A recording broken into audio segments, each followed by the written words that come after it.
sekalian. Ya, pada pertemuan kali ini kita akan membahas mengenai masuk dan berkembangnya agama dan kebudayaan Hindu-Buddha di Indonesia.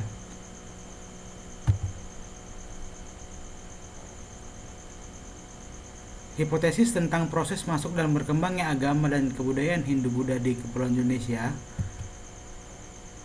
itu ada 4. Yang pertama ada hipotesis Brahmana, yang kedua ada hipotesis Ksatria, yang ketiga ada hipotesis Waisa, dan yang terakhir atau yang keempat ada hipotesis Sudra. Ya, hipotesis Brahmana. Hipotesis Brahmana dicetuskan oleh Z.C. van Leur, dan pembawa teori ini adalah golongan Brahmana itu sendiri.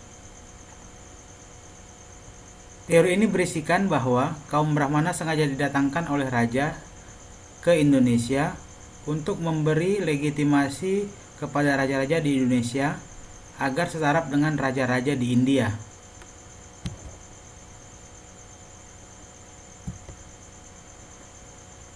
Sanggahan terhadap teori Brahmana, ya, dilihat dari sisi negatifnya, isi kitab Weda adalah pelajaran yang sangat sulit, apalagi untuk dipelajari raja-raja di Indonesia.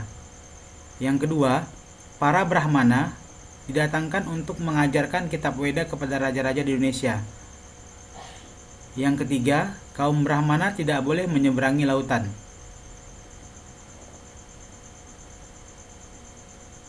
Tetapi dari sisi negatif ini ada sisi positifnya. Ya, sisi positifnya yaitu yang pertama, hanya kaum Brahmana yang tahu tentang Weda. Baru yang kedua, kaum Brahmana lah satu-satunya sumber yang dapat memberikan pengajaran terhadap agama Hindu itu sendiri. Baru yang kedua ada teori Ksatria. Ya, teori ini dicetuskan oleh F.D.K. Bose, dan yang membawa teori ini adalah golongan Ksatria.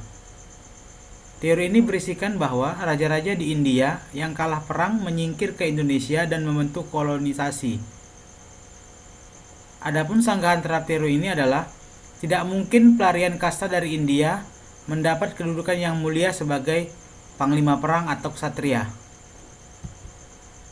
Yang ketiga ada teori Waisya. Teori ini dicetuskan oleh N.J. Crum. Pembawa teori ini adalah golongan Waisya atau golongan pedagang. Teori ini berisikan bahwa golongan Waisya berdagang ke Indonesia baru mengadakan kolonisasi dengan mengawini garis-garis di Indonesia dan menyebarkan agama. Adapun sanggahan terhadap teori ini adalah kebudayaan Hindu-Buddha adalah milik Brahmana. Tidak mungkin golongan Waisya yang menyebarkan agama. Baru yang keempat ada teori Sudra. Teori ini dicetuskan oleh Van Faber. Pembawa teori ini adalah golongan Sudra atau kasta paling bawah. Isi dari teori ini adalah di India terjadi perang. Indonesia dijadikan tempat pembuangan tawanan perang yang menyebarkan agama Hindu.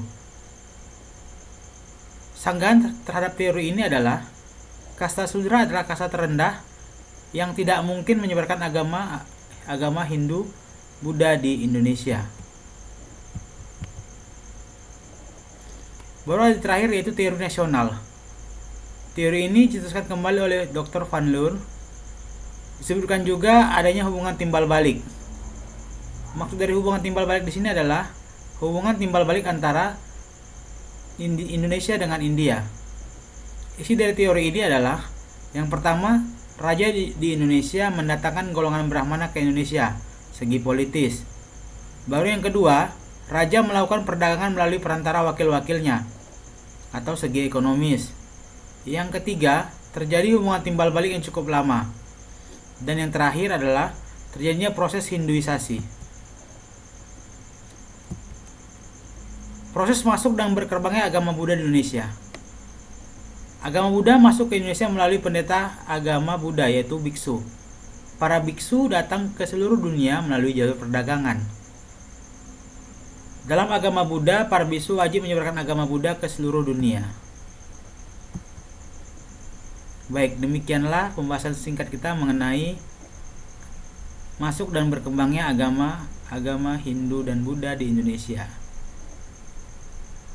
Sampai ketemu pada pembahasan di materi selanjutnya. Wabillahi taufiq wal hidayah. Wassalamualaikum warahmatullahi wabarakatuh.